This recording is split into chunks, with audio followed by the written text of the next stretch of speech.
Everyone, good morning and welcome back to our channel. I hope কি তোমরা সকলে খুব ভালো আছো, আমরাও ভালো আছি। আর কাল রাতে আমরা এসেছি হচ্ছে মাদের বাড়িতে। আমরা নিউ টাউন থেকে মাদের বাড়িতে কাল রাতে এসেছি বাইকে। আর এতটা বেশি জল ঝড়ে পড়েছিলাম যে কোনো কিছুই তোমাদের সাথে শেয়ার করতে পারিনি। কালকে খুবই একটা বাজে ব্যাপার হয়েছিল, যার জন্য আমরা একদমই কোনো ভিডিও শ্যুট করতে পারিনি। রাস্তাতে অনেকক্ষণ দাঁড়িয়ে থাকতে হয়েছিল আর অনেকটা রাত হয়ে গিয়েছিলো, 12টার কাছে এসেই ঘুমিয়ে গিয়েছিলাম। তো এখন সকাল সকাল ঘুম থেকে উঠে পড়েছি। চা, টোস্ট, তারপরে বিস্কিট, মুড়ি, পাঁপড় ভাজা এইসবই এখন মা জামাইকে খেতে দিয়েছে। আর এখানে বাপি আমাদের জন্য এনেছে তালশাঁস। তোমরা অনেকেই হয়তো এগুলো খেয়েছো, মানে সবাই কম বেশি খেয়েছো। আমরাও এগুলো ছোটোবেলায় খেতাম, এখন আর খুব একটা খাওয়া হয় না, বাট আমরা আসলে বাপি এগুলো আমাদের জন্য আনে।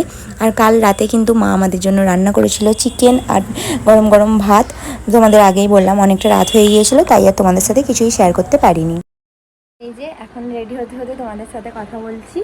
এই যে দেখো, আমি এরকম একটা শাড়ি পরেছি। এটা আমি সরস্বতী পুজোর আগের দিনে পরেছিলাম স্যালনে, আর আজকেও পরলাম। আর এখন রেডি হচ্ছে, তার কারণটা বলি। এখন যাচ্ছি হচ্ছে আমার বড় মার শাশুড়ির বাড়ি, মানে বরের মাসির বাড়ি। ওখানে মেসোমশাই মারা গিয়েছিল মানে 11 না 12 দিন আগে, মানে আজকে ওনার কাজ। তো সেখানেই যাচ্ছি। শাশুড়ি মা শ্বশুরমশাই যাবেন না, তো ওই কারণেই আমরা যাচ্ছি। কাউকে না কাউকে যেতেই হবে বাড়ি থেকে, তো ওটাই আমরাই যাচ্ছি। তো এখন রেডি হচ্ছি। আর মাম্মা আর ওর পাপা গেছে হচ্ছে শ্বশুর বাড়িতে, মানে ওদের সাথে দেখা করতে। মা আর বাবার সাথে দেখা করতে গেছে। ওরা চলে আসলেই আমি বেরিয়ে যাব। আর এখন রেডি হচ্ছে, একটু হালকা করেই রেডি হব।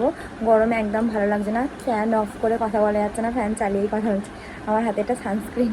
তো চলো রেডি হয়নি, তারপরে আবারও পরে কথা বলবো। আর তারপরে এই যে রেডি হয়ে এখন বেরিয়ে পড়েছি মাসির বাড়ি যাওয়ার উদ্দেশ্যে। আর বাইরে বীভৎস গরম, একদমই যাওয়ার ইচ্ছে ছিল না, বাট না গেলেও নয়, যেতে তো হবেই। আর মাসির বাড়ির ওখানে কোনো ভিডিওই তোমাদের সাথে শেয়ার করিনি, কারণ ওখানে একদম বেশি থাকিনি, তাড়াতাড়ি বাড়ি চলে যাচ্ছি। এই যে তোমরা দেখতেই পাচ্ছ। তো বন্ধুরা, ব্যাকগ্রাউন্ড দেখে বুঝতে পেরে গেছো আমি কোথায় এসেছি। আমি এসেছি শ্বশুর বাড়িতে, কারণ বাইরে খুব গরম, যেটাতে বাবার বাড়িতে একদম থাকা গেল না। ওখানে আমার অসুবিধা নেই, আমি তো ওখানেই বড় হয়েছি ছোটো থেকে। তো ওই কথাটা বলাও পাপ যাবে বলে চলে। বাবার বাড়িই তো সব হয়, মানে আরও বেশি ভালো থাকা যায়। কিন্তু মামাম তো গরম সহ্য করতে পারে না, ওই জন্য এখানে এলাম। ও এখন ঘুমিয়ে, যেহেতু পড়েছে, এসি চালিয়ে দিয়েছি, ও একটু ঘুমাচ্ছে। আমি হাঁপাচ্ছি সিঁড়ি দিয়ে আসলে উঠে এসেছি, তো ওই জন্য হাঁপাচ্ছি। আর এসেই খুব গরম বলে আগে ফ্রেশ হয়ে নিয়েছি, চেঞ্জ করে নিয়েছি। মেকআপটা তুলিনি, মেকআপ সেভাবে করিনি, মানে হালকা একটু কম্প্যাক্ট লাগিয়েছিলাম। আর কাজল আর লিপস্টিকটা এটা তুলে দেবো। আবারও বিকালে যাবো যেহেতু মাদের বাড়ি, ওই জন্যই তুলিনি। তো চলো একটু রেস্ট নিয়ে নিই, গরম বাইরে আর ভিতরে ঠান্ডা, বেশ ভালোই লাগছে। এখন একটু রেস্ট নিয়ে নেবো, বিকালবেলা মাদের বাড়ি যাবো, তোমাদের দেখাবো। আর এই যে আমার মাম্মাম এখানে এখন ঘুমিয়ে গেছে। তো চলো আবারও পরে কথা বলবো।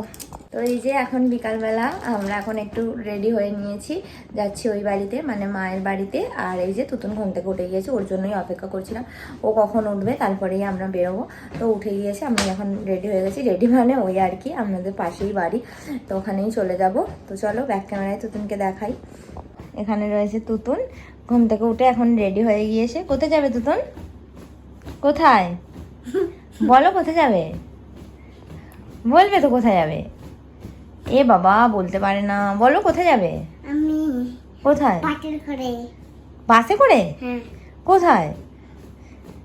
দিদুন বাড়ি বাসে করে যাবে? না, আমি স্কুল মাঠে যাব। হ্যাঁ, ও স্কুল মাঠে যাবে। স্কুল মাঠ হচ্ছে আমাদের বাড়ির পাশেই, ওইখানেই যাই আমরা, ওই জন্যই ও বলছে স্কুল মাঠে যাব। স্কুল মাঠটা কোথায়? দিদুন বাড়িতে? হ্যাঁ। ও, এখন তাহলে কোথায় যাচ্ছ? দিদুন বাড়ি? হ্যাঁ। সবাইকে বলে দাও তুমি দিদুন বাড়ি যাচ্ছ। ভালোভাবে থাকবে। তোমাদেরকে বলছে দেখো, ভালোভাবে থাকবে, বাড়িতে এরকমই সবাইকে বলে। তো চলো আমরা ওখানে গিয়ে আবারও কথা বলবো। আর তারপর কাল রাতে মাদের বাড়ি এসে আমি খাওয়া দাওয়া করে ঘুমিয়ে গিয়েছিলাম, কারণ সারাদিন খুব টায়ার্ড ছিলাম। এখানে আসলে আমার ভিডিও এইরকমই হয়। পরের দিন সকালবেলা এই যে এখন খাচ্ছি হচ্ছে চা আর ব্রেড, আর এখানে পাঁপড় ভাজা। আমরা আজ চলে যাব বাড়ি নিউ টাউনে। তো এখানে মা রান্না করছে মোচার তরকারি আর চিচিঙে ভাজা, মাছের ঝাল, পটল ভাজা, আমের চাটনি। তো আমরা একটু পরেই বেরিয়ে যাব, মা রান্না করে দিলে। তো আজকের মতো ভিডিওটা এখানেই শেষ করছি, দেখা হবে নেক্সট কোনো ব্লগে। আজকের মতো বাই।